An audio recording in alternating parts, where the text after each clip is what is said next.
नमस्कार दोस्तों आपका मेरे चैनल में बहुत बहुत स्वागत है। क्या पति और पत्नी को एक साथ बैठकर भोजन करना चाहिए? क्या मनुष्य को एक दूसरे का झूठा भोजन ग्रहण करना चाहिए? इस विषय में श्री कृष्ण ने बहुत महत्वपूर्ण बातें कही हैं जो प्रत्येक मनुष्य को अवश्य ही जान लेनी चाहिए ताकि उसकी अकाल मृत्यु तथा दरिद्रता का सामना ना करना पड़े।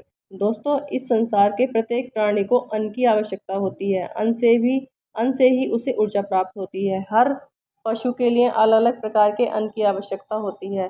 पशु अन्न ग्रहण करते समय भगवान के आदेशों का पालन करते हैं। इसी प्रकार से मनुष्य के लिए कई प्रकार के महत्वपूर्ण नियम बनाए गए हैं। यदि इन नियमों का पालन किया जाए तो मनुष्य को ईश्वर की कृपा प्राप्त होती है।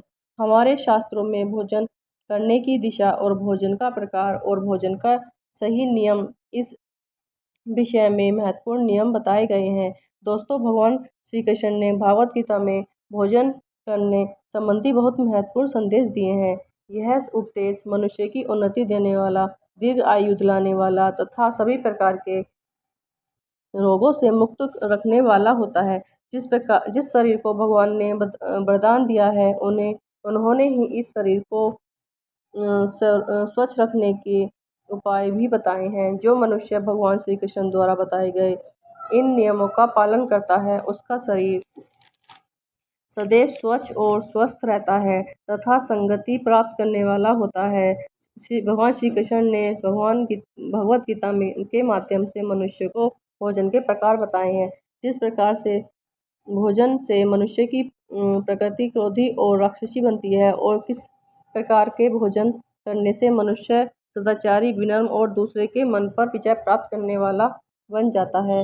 मनुष्य जिस प्रकार का भोजन करता है उसे उसी प्रकार का शरीर और विचार प्राप्त होते हैं। इसलिए धन की लक्ष्मी देवी की प्राप्ति के लिए मनुष्य को उचित भोजन करना चाहिए। उचित सामग्री का चुनाव करना चाहिए। मनुष्य चाहे गरीब हो या अमीर हो या धनवान हो, चाहे वन में रहने वाला हो चाहे राजमहल में हो, उसे अपने पेट की तृप्ति के लिए भोजन अवश्य ही करना चाहिए। परंतु इंद्रियों की लालसा में इतना भी उन्नत नहीं होना चाहिए कि वह अपने तामसिक और मानसिक भोजन का आहार करके क्रूर बन जाए। श्री कृष्ण जी कहते हैं, अक्सर आपने देखा होगा कि पति पत्नी एक ही थाली में खाना खाते हैं। यूँ तो इसे इस रूप में देखा जाता है कि ऐसा करने से पति पत्नी के बीच प्यार बढ़ता है और रिश्ता मजबूत होता है, लेकिन धर्मशास्त्रों में इसे गलत माना गया है। अक्सर आपने देखा होगा कि पति पत्नी एक साथ एक थाली में खाना खाते हैं, तो शास्त्रों में ऐसा बोला गया है कि पति पत्नी को कभी भी एक साथ एक थाली में खाना नहीं खाना चाहिए। ज्योतिष शास्त्र में ऐसा माना गया है कि पति पत्नी को एक थाली में खाना नहीं खाना चाहिए। इसके अलावा महाभारत में ये भी इस बात का भी उल्लेख मिलता है कि जब भीष्म पितामह बाणों की सैया पर लेटे हुए थे तब पांडवों को ज्ञान देते हुए उन्होंने दाम्पत्य जीवन से जुड़ी इस बात का वर्णन किया था। महाभारत में ऐसा बताया गया है कि अगर पति पत्नी एक थाली में भोजन करते हैं तो इससे परिवार पर विपदा आती है। हालांकि महाभारत में इस बात को लेकर स्पष्ट बताया गया है कि पति पत्नी को एक थाली में भोजन करने से बचना चाहिए, लेकिन एक साथ बैठकर भोजन करना बिल्कुल सही है। महाभारत में ये बताया गया है कि पति पत्नी का एक साथ भोजन करते हैं तो इससे उनका प्रेम बढ़ता है, लेकिन एक दूसरे के प्रति भी लगाव रहता है और पति के अन्य सदस्यों के प्रति जिम्मेदारी कम हो जाती है। जबकि ज्योतिष शास्त्र में इसका कारण बताया गया है कि असल में ज्योतिष शास्त्र में ऐसा माना जाता है कि जब पति पत्नी एक थाली में खाना खाते हैं तब राहु का दुष्प्रभाव दाम्पत्य जीवन पर पड़ने लगता है और राहु के दुष्प्रभाव के में से वैवाहिक जीवन की शांति भंग हो जाती है, रिश्ते में अलगाव पैदा होता है और शादीशुदा जीवन में कलेश बढ़ने लगता है। भीष्म पितामह ने वर्णन किया है कि अगर कोई खाने की थाली को पार कर देता है तो वह भोजन भी दूषित माना जाता है। इस तरह के भोजन को जानवरों को खिला देना सही होता है। अगर परोसी गई थाली से जो ठोकर खा जाता है तो उसे भोजन को हाथ जोड़कर फेंक देना चाहिए, क्योंकि इस तरह का भोजन खाना गरीबी दर्शाता है। जिस भोजन में बाल खाने के साथ में आ जाता है उसे घर में उससे घर में धन खर्च की समस्या आती है। ज्योतिषीय मान्यताओं के अनुसार प्रत्येक व्यक्ति अपने शरीर में एक अद्वितीय ऊर्जा का संचार करता है, जो उनके विचारों, भावनाओं और अनुभवों से प्रभावित होती है।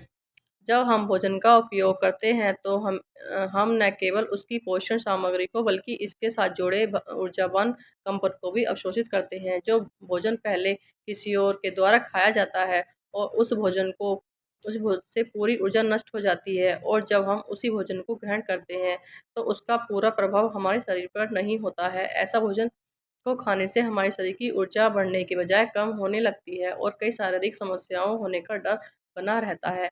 किसी भी ऐसे व्यक्ति का झूठन भोजन करना और ज़्यादा नुकसानदेह साबित हो सकता है, जिसके आचार विचार भी नकारात्मक हो। ऐसे भोजन से आपके मस्तिष्क में भी दुष्प्रभाव होते हैं। भोजन हमेशा साफ तन और शुद्ध मन से करने की सलाह दी जाती है। यदि आप ऐसे व्यक्ति का झूठा भोजन करते हैं जो स्वयं ही विचारों में नकारात्मकता होता है या जिसके आचरण शुद्ध नहीं होते हैं, तो ऐसे भोजन से आपके विचार भी परिवर्तित होने लगते हैं और उसका प्रभाव आपके मन के विचारों को बदलने में भी होता है।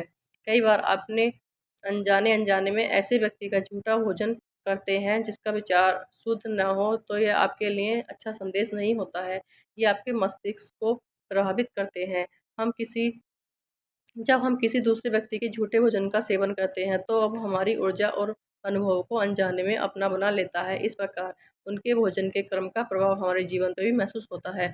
अगर उनके क्रम शुद्ध नहीं है तो उनके झूठे भोजन का सेवन हमारे जीवन में नकारात्मक प्रभाव डाल सकता है। अगर हम किसी का झूठा भोजन ग्रहण कर रहे हैं तो उस व्यक्ति के कर्मों के बारे में जानकारी जरूरी होनी चाहिए। यदि उनके कर्म नकारात्मक है या उनसे जुड़ी हुई आपत्तिजनक बातें हैं जो हमें ध्यान देना चाहिए, और उनके झूठे भोजन का सेवन करना भूलकर भी नहीं करना चाहिए। इससे हमें अपने जीवन में सकारात्मक ऊर्जा को बनाए रख सकते हैं और नकारात्मक प्रभावों से बच सकते हैं।